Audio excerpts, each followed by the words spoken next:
Okay, so let's get into this. We have an incredible set of sources today.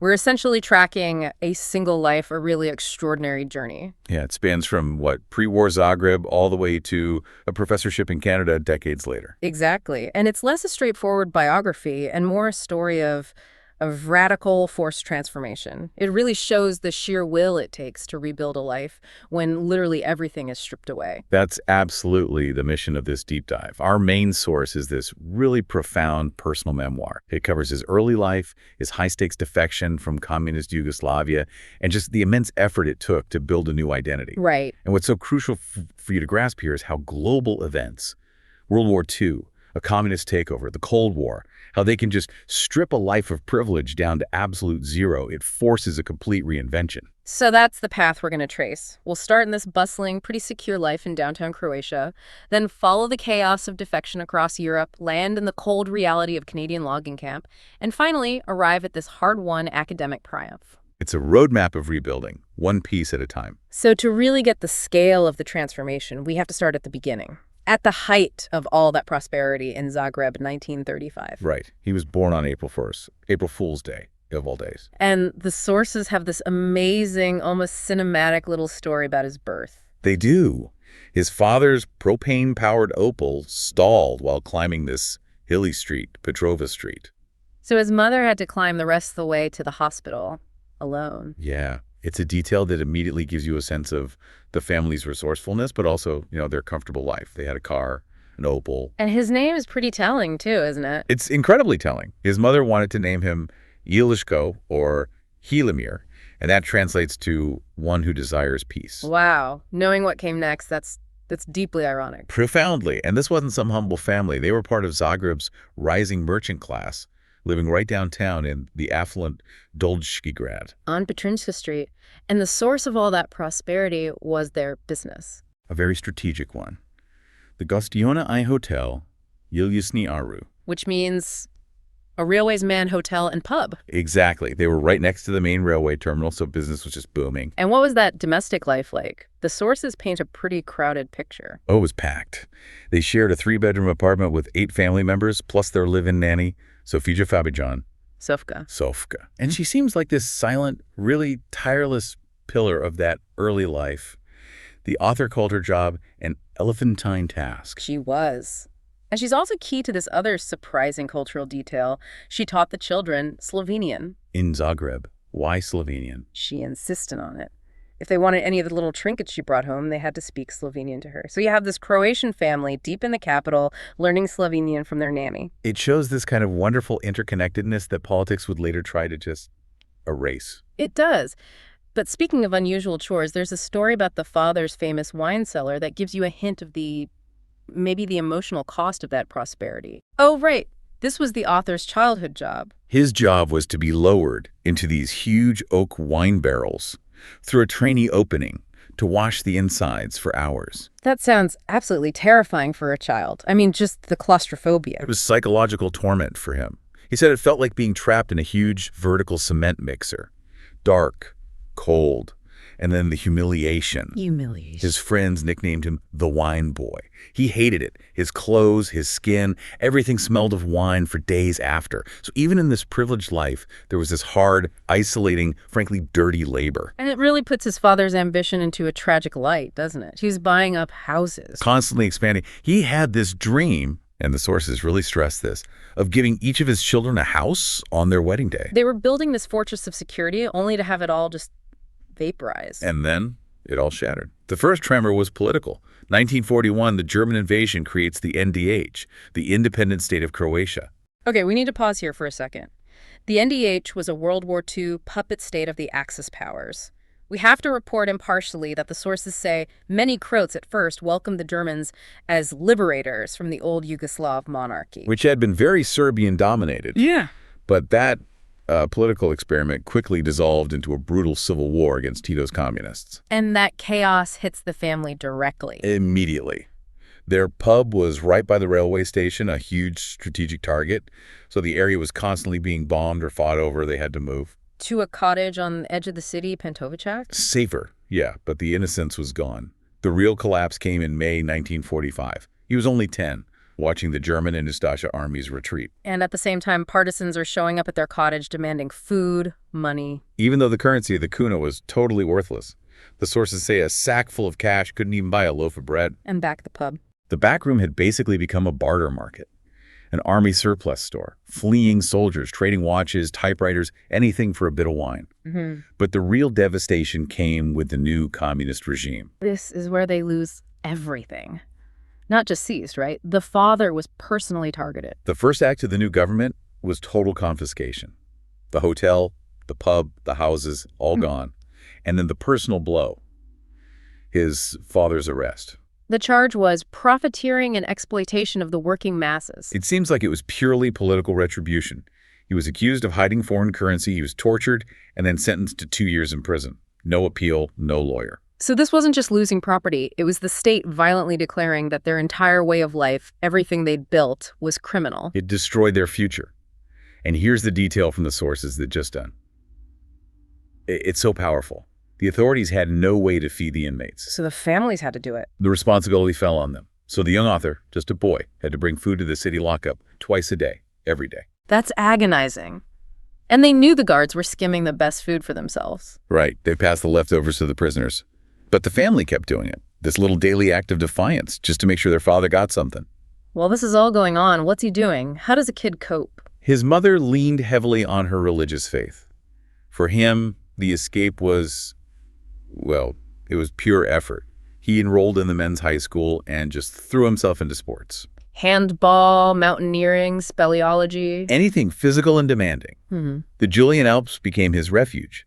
And that need for escape, that physical drive, it really set the stage for what came next. And it was handball that gave him the way out.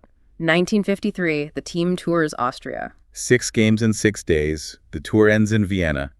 And just before they're supposed to go home, his brother Casey sneaks into his room. And whispers the question that changes everything. I am going to defect tonight. Would you come with me? Imagine that. Just a sudden, irreversible choice. The oppressive certainty of home versus the complete unknown. He said his jaw dropped. His knees were buckling. But he managed to get out 4 words. Yes, I'll join you. And they just left. Slipped out the back, met a relative, and sped off into the Vienna night. Left everything behind. The consequences were immediate. They were traveling on a collective passport. The second they split from the group, they became stateless. Displaced persons. DPs. That's the definition of displacement right there. No country, no legal status, nothing. And the irony of where they got their first temporary IDs. The American consulate in Vienna? In the exact same building that used to be the headquarters of Hermann Goering, Hitler's Luftwaffe chief. The historical weight of that is just staggering. A Nazi headquarters turned into a haven for refugees. And to look respectable, their relative brought them new clothes. Brown shirts and green ties with Canadian Moose insignia. He felt uncomfortable in the brown shirts, right? The color of the Gestapo. Deeply. But that little Canadian moose on the tie was this symbol of hope, a different future. But their immediate future wasn't Canada. It was a detention camp. Lager Aston. About 25 kilometers from Linz. A place with a grim history. It had been a holding pen for Hungarian Jews. Now it was full of refugees like them. 100 people to a barracks. A world away from their home in Zagreb. And in that bare-bones place, he tried to claim a tiny piece of dignity for himself. He taped up a cigarette poster of mountains and a sunset. A little reminder of freedom. But the heartbreak of being stateless was constant, like that story about the package from their mother. Oh, it's just devastating. She sent them valuable cigarettes to help them out, but it was marked, return to sender. Why? Because they couldn't afford the small postal fee. It's those tiny, brutal costs of statelessness, not being able to pay a few pennies for postage, that really define the struggle. That uncertainty led to a pretty desperate decision. They decided to try and get to Germany. They heard it was easier to emigrate from there.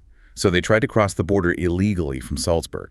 The source actually notes it's the same route the Von Trapp family took. But their luck wasn't as good. Not at first. They were caught almost immediately. German border guards shouting, "Halt, Hände hoch." And they ended up in jail. A week in the Bad Reichenhall jailhouse. He describes the cell as primitive.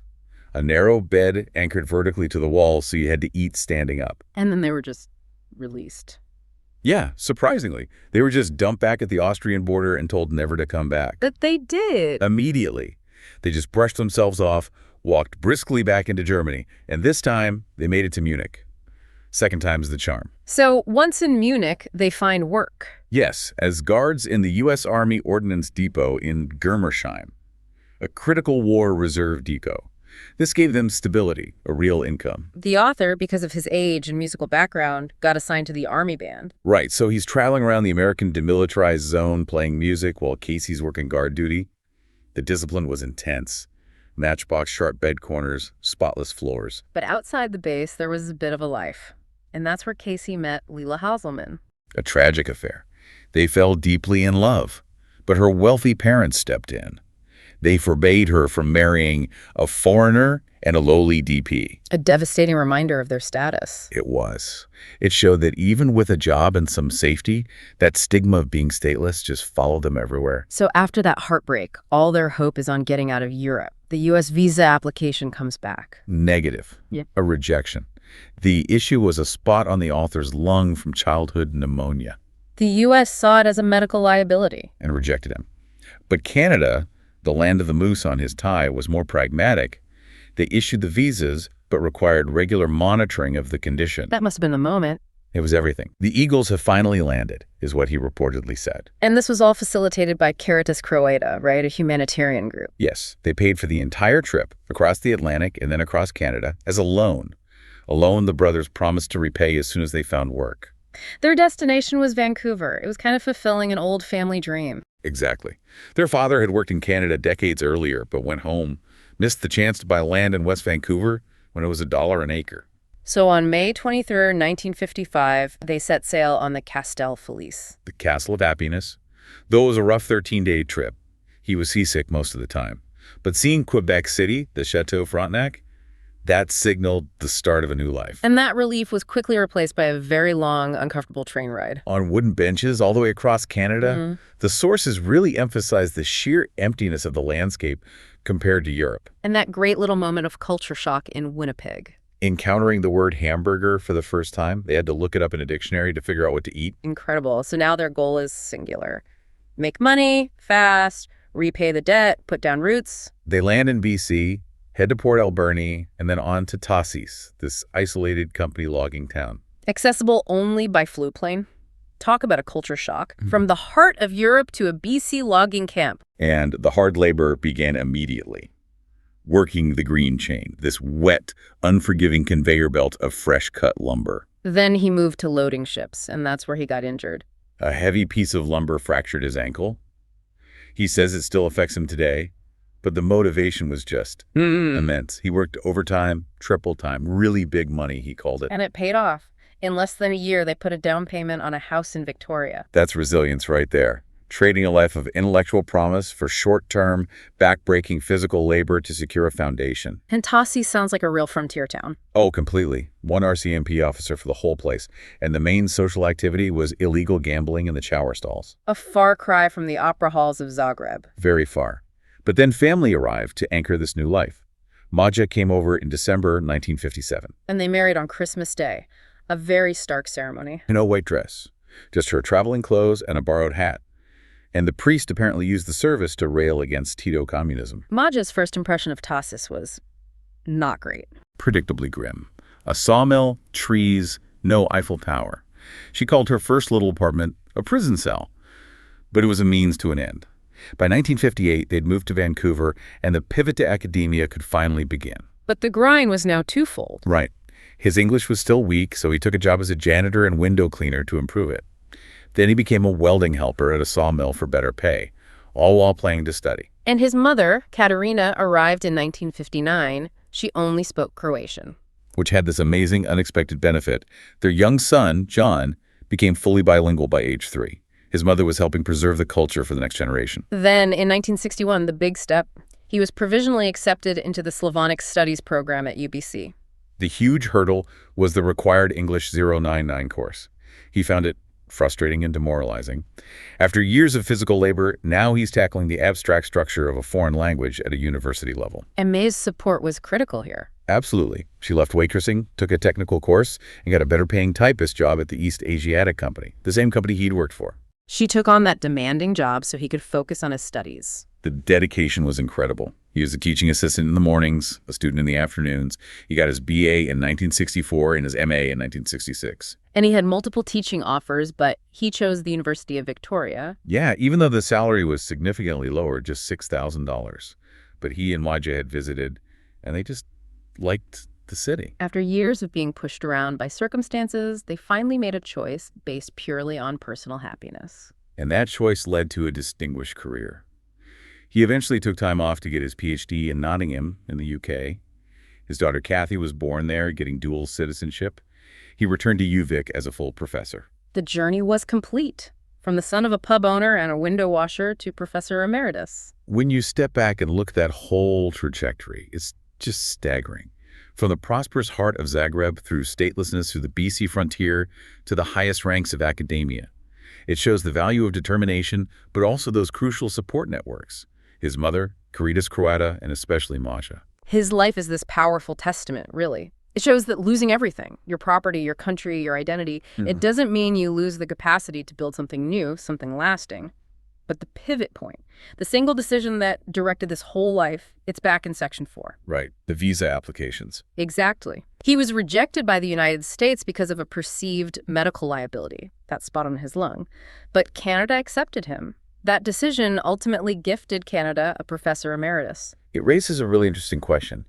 In a world that's so obsessed with minimizing risk and maximizing efficiency, how often do our institutions, governments, companies, you name it, miss out on immense future contributions just by over-indexing on these perceived short-term liabilities? What potential do we miss when we prioritize safety over opportunity? Something for you to chew on until our next deep dive.